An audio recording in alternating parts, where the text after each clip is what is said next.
तो जय हिंद दोस्तों। आज क्या कहलाता है, आज हम लोग 3D अरेंजमेंट 2D अरेंजमेंट का मैंने कल तक वीडियो बना दिया था।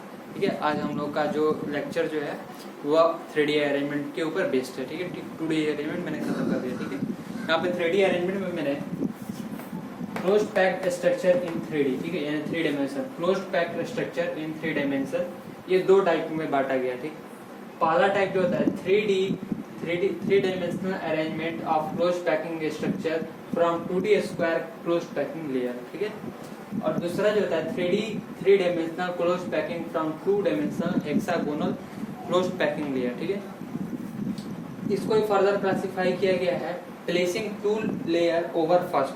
अगर दूसरे लेयर को अगर पहले लेयर के ऊपर दूसरा लेयर अगर कर दिया जाए, ठीक है, यानी मैं आप लोगों को मैं बताया था कि जैसे ये फर्स्ट लेयर हो गया और ये सेकंड लेयर हो गया। ठीक है, अब मान चलिए ये उसको छोड़िए, यहाँ से ये फर्स्ट लेयर हो गया, ये सेकंड लेयर हो गया। अब सेकंड लेयर के ऊपर ये इसके लिए क्या हो गया, ये फर्स्ट लेयर हो गया ना, तो वहीं से लिखा गया है placing second layer over first layer. ठीक है, उसी तरह placing third layer over second layer. ठीक है, आई होप आप लोग समझ में आ गया होगा।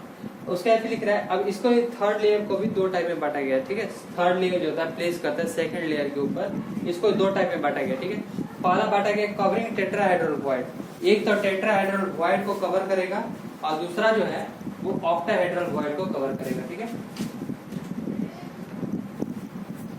एक टेट्राहेड्रल वॉइड को कवर करेगा और एक जो होता है आपको ऑक्टाहेड्रल वॉइड को कवर करेगा। ठीक है, अब देखिए आपकी एनसीईआरटी किताब में ये एक टेट्राहेड्रल और ये एक ऑक्टाहेड्रल, आपकी एनसीईआरटी किताब में टेट्राहेड्रल और ऑक्टाहेड्रल के बारे में बताया गया, लेकिन ऐसा क्लासिफिकेशन किया गया। ठीक है, मैं ऐसी क्लासिफिकेशन करके आप लोग को समझा रहा हूँ। ठीक है, एज यूजुअल आप लोग को मैं बता देता हूँ। देखिए आपके एनसीईआरटी में भी ये एक डायग्राम दिया गया 1.15, डायग्राम नंबर 1.15 देखिए, इसमें लिखा गया है simple cubic lattice found by A pattern of arrangement. ठीक है, ए अरेंजमेंट लिखा है, ए डॉट डॉट डॉट ऐसे करके अरेंजमेंट लिखा है। ठीक है, देखिए तो इसके बारे में हम लोग जानते हैं। मान के चलिए ये देखिए यहाँ पे एक आपका ये एनसीईआरटी का ये वाला फिगर दिया गया है। ठीक है, इसको आप 3 डायमेंशनल में सोचिएगा। ठीक है, 3 डायमेंशनल में। ठीक है, 2 डायमेंशनल में सोचिएगा तो नहीं समझ में आएगा। ओके,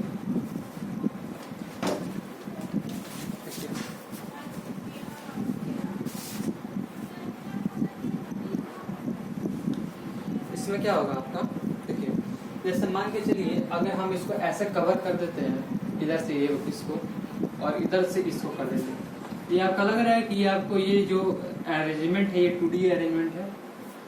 आप देखिए यहाँ पे ऐसा लग रहा है ना, अगर इधर से ऊपर वाले को कवर कर दिया जाए और इधर से ये नीचे वाले को कवर कर दिया जाए तो ये 2D अरेंजमेंट जैसा लग रहा है, एकदम बहुत 2D अरेंजमेंट जैसा लग रहा है, इसमें कोई दिक्कत नहीं होनी चाहिए। ठीक है, अब देखो अब इसे लिख रहा है कि the second layer is placed over first layer such that the sphere of the upper layer are exactly above those of the first layer. इसका मतलब क्या कर रहा है, मतलब मैंने आप लोगों को पहले ही बताया था कि सेकेंड लेयर के ऊपर इसका फर्स्ट लेयर रखा गया। ठीक है, मान चलिए इसको सेकेंड लेयर मान लिया, इसके लिए इसका ये क्या हो गया, फर्स्ट लेयर हो गया। ये 2D अरेंजमेंट मान चलिए ये 2D में है, अभी फिलहाल में ये 2 डायमेंशन है, ये 2 डायमेंशन है। ठीक है, इतना है 2 डायमेंशन और इसके पीछे ये सब है। ठीक है, ये जो लेयर यहाँ पे जो बनाया है ये वाला, ये फर्स्ट लेयर हो गया, ये सेकंड लेयर हो गया। ठीक, ये जो था यहाँ से यहाँ तक ये 2D अरेंजमेंट है। ठीक है, यहाँ से यहाँ तक। ठीक है, और इसके बाद ये देखिए, इसके बाद ये पीछे आ रहा है ना, ये पीछे इसके, इसको 3D इमेजिन करिए। ठीक है, 3D इमेजिन करिए। ठीक है, और इसके इधर भी जो आ रहा है, ये जो लेयर इधर बन रहा है ये भी 3D अरेंजमेंट इमेजिन करिए। ठीक है, ये तो आपको 2D अरेंजमेंट जैसा लग रहा होगा यहाँ से यहाँ तक। ठीक है, और इसके जो पीछे आ रहा है, यानी ये क्यूब के जो पीछे आ रहा है वो कैसा अरेंजमेंट होगा, 3D टाइप का अरेंजमेंट इमेजिन करिए। ठीक है, 3D अरेंजमेंट में लेयर बाइज लेयर इस 2D के पीछे जो होता है 3D अरेंजमेंट रखा गया। ठीक है, ये दूसरा बुलेट पॉइंट में आपका ये मैंने लिखा है, in this arrangement the sphere of the both layer are perfectly aligned horizontally as well as vertically। तो आप लोग इसमें भी देख सकते हैं कि ये horizontally भी aligned है और vertically भी aligned है ना। Thus the lattice has a type of pattern of arrangement। देखिए इसलिए ये जो लैटिस जो इसमें बनेगा, ठीक है, ये कैसा पैटर्न ऑफ अरेंजमेंट बनेगा, मान के चलिए ये A है, ये A है, ठीक है, ये भी ए है, ठीक है, सारे पार्टिकल ए है, ठीक है, ये भी ए है। तो इसके जो पीछे जो पार्टिकल्स जो होंगे इसके पीछे, जैसे मान चलिए ये आपका पार्टिकल्स है, इसके पीछे एक ऐसा पार्टिकल, फिर ऐसा पार्टिकल, फिर ऐसा, इसी तरह पार्टिकल, बहुत सारे पार्टिकल पीछे चलते जाएंगे। उसी तरह अगर हम लोग ऐसे चौड़ाई की बात की जाए, अगर हम लोग ऐसे देखेंगे ऐसे, ठीक है, तो इसी शेप का पीछे बहुत सारा पार्टिकल बनते जाएगा, ठीक है, यानी उससे कम नहीं हो रहा है। जिस शेप का स्फीयर है उसी शेप का स्फीयर इसके पीछे भी बनते जा रहा है, ठीक है। तो वैसे टाइप ऑफ, मान चलिए अगर पार्टिकल अगर ये है तो ऐसा ही पार्टिकल इसके पीछे बहुत सारा बनते जा रहे हैं इन्फिनिटी तक, ठीक है। तो इस पैटर्न ऑफ अरेंजमेंट को क्या कहेंगे, ए टाइप ऑफ अरेंजमेंट कहेंगे। उसी तरह सेम इसमें भी दे दिया गया, सेम इसमें भी दिखाया है मैंने, एनसीईआरटी में भी सेम है। मान चलिए ये आपका 2D अरेंजमेंट है, ठीक है, यहाँ से आता है 2D अरेंजमेंट, और इसके पीछे जो होता है ऐसा ही टाइप का, ये जो स्फीयर बना है ना, इसके पीछे ऐसा ही टाइप का स्फीयर बनते गया है। देखिए यहाँ पे ऐसे बनते गया है, ये और बनते गया, ठीक है, ऐसे बनता गया। उसी तरह ये अगर इधर की बात की जाए तो इधर भी ऐसे स्फीयर बनते गया, ठीक है। तो ये जो अरेंजमेंट है देखिए ऐसे आप लोग समझने के लिए ऐसा बना दिया, ठीक है। तो ऐसे, तो ये सेम टाइप ऑफ अरेंजमेंट है ना। ये अगर मान चलिए अगर पार्टिकल ए है तो इसके पीछे भी एक पैटर्न ऑफ अरेंजमेंट होगा, तभी तो वो सेम जैसा दिख रहा है ना।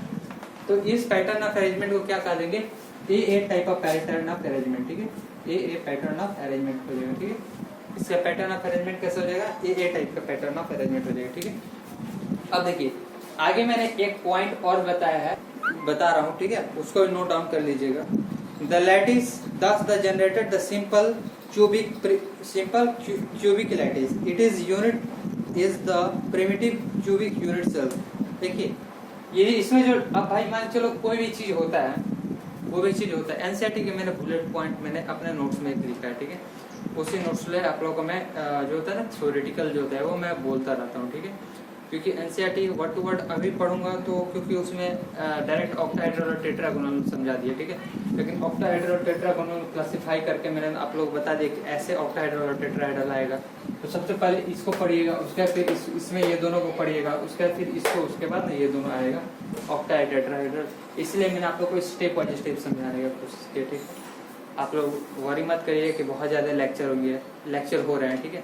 लेक्चर हो रहे वो होने दीजिए, ठीक है, ज़्यादा उससे कोई फर्क नहीं पड़ रहा है, ठीक है। आप लोग बस समझ में आना चाहिए, बस ये मैटर करता है, ठीक है। और एनसीईआरटी जो होता है अपने आप में ही बहुत महान किताब है, ऐसा मेरा मानना है, ठीक है। और आप लोग भी तो मानते ही हो, तभी तो उसको नहीं पढ़ पाते हो। अच्छा ठीक है, आगे बढ़ते हैं हम लोग।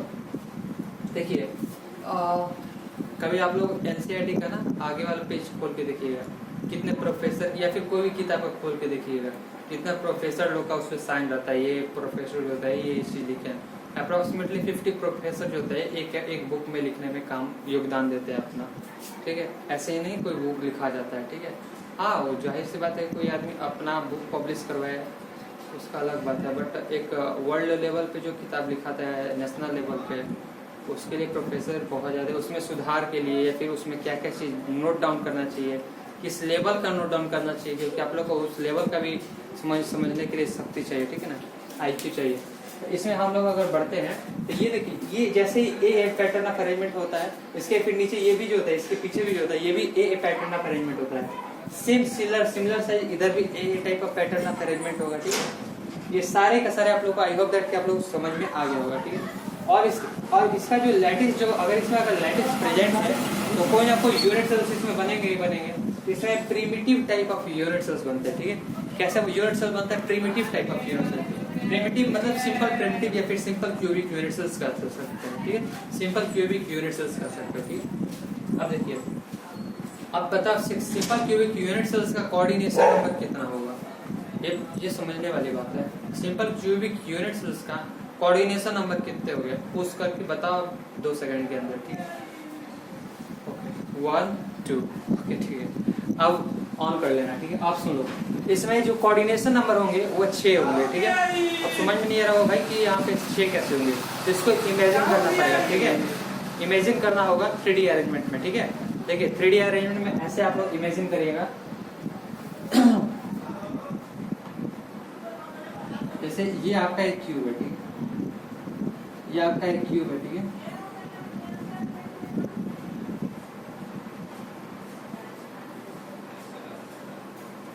ये आपका कोई भी एक क्यूब है, ठीक है। मान के चलिए अब क्यूब पे क्या होता है, लैटिस पॉइंट कहाँ पे होता है, इसके कॉर्नर पे प्रेजेंट होंगे, तो इसका लैटिस पॉइंट बना देते हैं। हर का एक लैटिस पॉइंट होता है, इसके कॉर्नर पे ही प्रेजेंट होगा, ठीक है।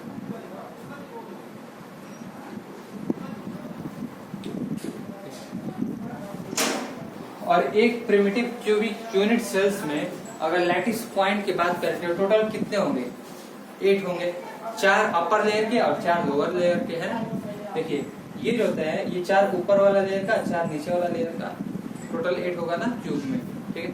अब देखिए अब हम कोऑर्डिनेशन नंबर जब मैंने 6 बोला है इसका, तो भाई बताने की भी जिम्मेवारी हमारी ही है कि भाई 6 कैसे है। तो देखिए अगर हम एक एटम की बात करें यानी एक लैटिस पॉइंट की बात करें तो उसमें कैसे हम लोग देखेंगे, ठीक। देखिए अगर इस लैटिस पॉइंट की बात करते हैं, इस लैटिस पॉइंट को कितने एटम टच कर रहे हैं, ठीक है। 3D अरेंजमेंट की बात करें, 3D, ठीक है। तो एक ये वाला टच कर रहा है, ये इससे a डिस्टेंस पे है, ये इससे a डिस्टेंस पे है, ठीक है। ये पॉइंट, इस पॉइंट की बात कर रहे हैं, ठीक, ये इससे a डिस्टेंस पे है, यानी 3 वो एटम टच कर रहा है, ठीक है। अब देखिए ये अगर 3 डायमेंशनल में है और ऐसा ही क्यूब अगर इधर भी बना है तो इधर भी तो टच करेगा ऐसे। तो मान चलिए यहाँ पे भी कोई एक लैटिस पॉइंट होगा जो कि इस पॉइंट से a डिस्टेंस पे होगा, तो कितने हो गए 1 2 3 और ये 4, ठीक है। अब देखिए अगर क्यूब अगर कभी बनता है तो ये इधर भी आता है, इधर लेंथ ब्रेथ हाइट तीनों होते हैं, ठीक है। तो अगर इस क्यूब की बात करें तो इस क्यूब में एक्स एक्सिस और वाई एक्सिस दोनों होंगे और जेड एक्सिस भी होते हैं। तो मान चलिए यहाँ पे भी कोई एक क्यूब है जिसका लैटिस पॉइंट होता है, इसे टच हो रहा है और ये a डिस्टेंस पे ये भी प्रेजेंट है, ठीक है, ठीक है। और इस क्यूब से सटे हुए एक और है, ठीक है, जो कि ऐसे है, ठीक है, मतलब इसके पीछे है, ठीक है, जो कि ये भी क्या है a डिस्टेंस पे, ठीक है। ये भी कितने डिस्टेंस पे है, a डिस्टेंस पे, ठीक है, इस क्यूब से, ठीक है। जैसे एज फॉर एग्जांपल आप लोग समझाने के लिए क्यूब ही बना दे रहे हैं, ठीक है। देखिए ये एक क्यूब हो गया ना, इसको मिटा के क्यूब ही बना दे रहा है, अगर आप लोग को समझ में आया तो।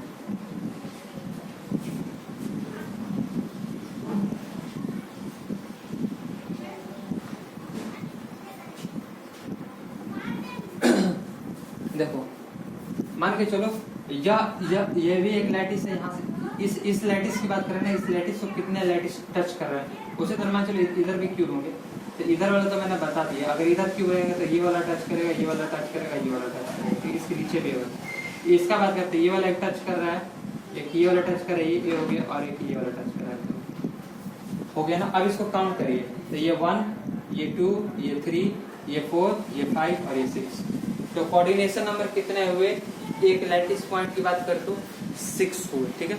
अब देखिए अब आगे वाला वीडियो में यहीं पे पोस्ट कर देता हूँ, ठीक है। अब नेक्स्ट वीडियो जो होता है वो अब हम बताएंगे इसके 3D arrangement from the 2D hexagonal close packed layer, ठीक है, इसके बारे में। इसमें दोनों मैं छोटा वीडियो बना रहा हूँ, ठीक है ना। छोटा वीडियो बनाने की एक ही फायदा है कि आप लोगों को बोरियत महसूस नहीं होगी और एक लेक्चर को बढ़िया तरीके से आप लोग देख सकते हैं, ठीक। जय हिंद जय भारत, मिलते हैं अगले वीडियो में।